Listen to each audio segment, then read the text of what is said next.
अध्यक्ष महोदय जी, मैं आपकी बहुत धन्यवादी हूं कि आपने मुझे चुनावी सुधारों पर बोलने का मौका दिया है, खासकर इसलिए क्योंकि मैं एक नई सांसद हूं, मुझे दूसरों का नहीं पता उनका कैसा अनुभव रहा, लेकिन पिछला ये 1 साल मेरे लिए खासकर विपक्ष से रिलेटेड जो है बहुत ही ज़्यादा चिंताजनक रहा है। एक तरह से ट्रॉमेटिक मैं इसे कह सकती हूँ।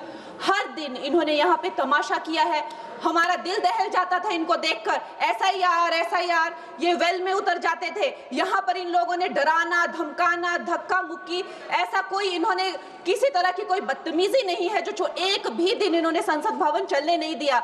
हम जनता के प्रतिनिधि हैं, हम यहाँ पर उनकी आवाज लेकर आते हैं, हम कुछ सीखने आते हैं, हम नए सांसद हैं।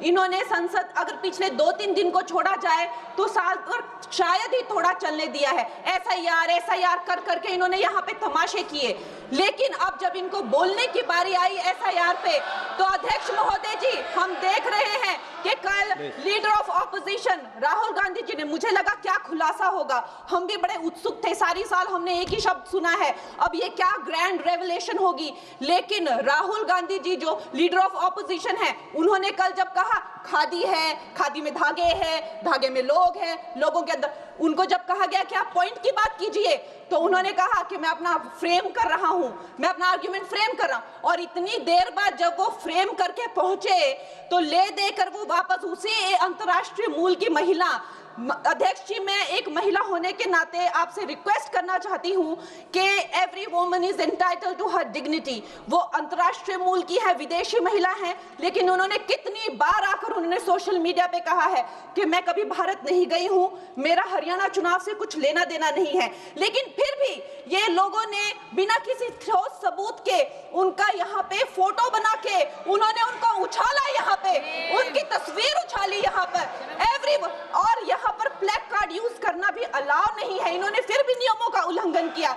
मैं चाहती हूँ सबसे पहले तो मैं इस सदन की तरफ से उन महिला से बहुत ही माफी मांगती हूँ कि इस सदन में बिना कि उनकी आजकल जो पर्सनैलिटी राइट्स का भी एक बहुत बड़ा क्राइम होता है, उसके उपरांत उनका फोटो यहाँ यूज किया गया, मुझे बहुत खेद है। भारतीय संसद भवन की तरफ से हम उनसे माफी मांगते हैं। और ये देखिए महिलाओं का हमेशा ये अपमान करते हैं, लेकिन हमारे प्रधानमंत्री चाहे बेटी बचाओ बेटी पढ़ाओ हो, महिलाओं को शौचालय देने से लेकर, महिलाओं को गैस देने से लेकर, महिलाओं को जो है वो छात्रवृत्ति न जाने कितनी ऐसी योजनाएं हैं। कांग्रेस वालों शायद तुम लोग ये समझ नहीं पा रहे हो, ईवीएम्स हैक नहीं करते हैं प्रधानमंत्री लोगों के दिलों को हैक करते हैं। और ये लोग दुहाई देते हैं कि वो जो पुराने जमाने के दकियानूसी, वो जो चिट कागज पे लिखकर जो मतदान होता था वो सबसे अच्छा था। ये लोग भूल गए वो दिन, आप लोग भूल गए वो दिन। इंदिरा गांधी वर्सेस राज नारायण का केस, उसको जो है इतिहास में The case that shook the nation के नाम से जाना जाता है। उस पर मैंने एक फिल्म भी बनाई हुई है। वोट चोरी और वोटों की धांधली के लिए एक प्रधानमंत्री पे एक साधारण से नेता ने केस किया था और उस धांधली में वो पकड़ी गई थी। हर उनका जो आरोप है उसमें सच सिद्ध किया गया था और रातों रात उनको कुर्सी छोड़ने के लिए कहा गया था और रातों रात जो है उनको ये आदेश दिया गया था कि आगे इतने सालों तक आप कभी जो है वो चुनाव लड़ नहीं सकते। ये धांधलियां इन्होंने करी हुई हैं और ये जो है उस टाइम के बैलेट बॉक्सों को उठाकर ले जाते थे ये लोग, और आज कहते हैं कि इनको ईवीएम्स जो है वो हैक हो जाते हैं। अध्यक्ष महोदय जी मैं इनको याद दिलाना चाहती हूँ, प्रियंका गांधी जी कहती हैं कि छोड़ो पुरानी बातें, हम पुरानी बातें नहीं करेंगे, हम पुराने लोगों के बारे में नहीं बोलेंगे। तो मैं ये जानना चाहती हूँ कि आपकी जो माता जी हैं वो तो आपकी अध्यक्ष है और इस वक्त की वो अध्यक्ष है, उनकी जो है आप देखिए जब उनकी नागरिकता नहीं थी, जब उनके पास 1983 में नागरिकता आई, उसके कितने साल पहले से वो वोट देती आ रही हैं।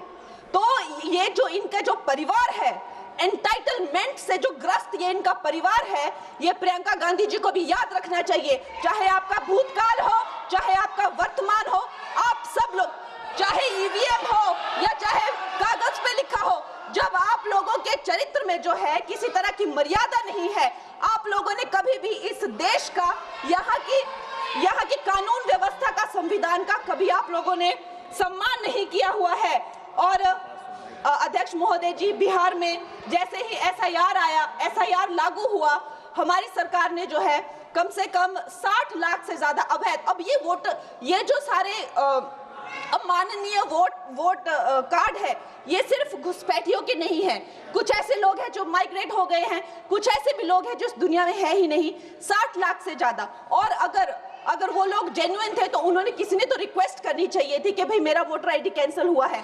उसके उपरांत जो है 21 नए वोटर आईडी जो है उन्होंने दिए हैं। और इस तरह का एक माहौल बना बिहार में कि आज तक की सबसे ज्यादा वोटिंग जो है 67% वोटिंग हुई। नागरिकों में ये उत्साह जगा कि जो है इस तरह की जो क्लेंजिंग प्रोसेस है वो होना चाहिए। मैं एक देशभक्त होने के नाते अध्यक्ष महोदय जी, मैं ये प्रपोज करना चाहती हूँ कि हमारे देश में जो है हमेशा महीने 2 महीने बाद हमारे जो शीर्ष नेतृत्व हो गए, सारे अधिकारी हो गए, हमारे जितने भी रिसोर्सेज हैं, हम लोग उनको हर महीने 2 महीने में इलेक्शंस में जो है पुश कर देते हैं। इससे हमारे देश का बहुत ही भारी नुकसान होता है।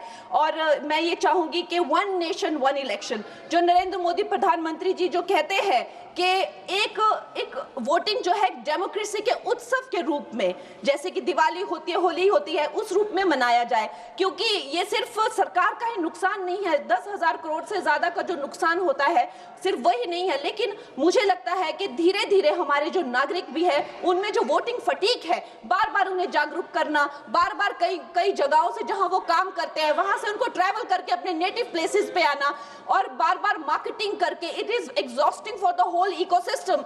तो मैं ये प्रपोज करना चाहती हूँ कि 1 नेशन 1 इलेक्शन को लाया जाए। और ये जो भी हमें जिस तरह की जो असुविधा होती है हर महीने 2 महीने में इलेक्शंस की, उससे जो है हम बच सकते हैं। जय हिंद।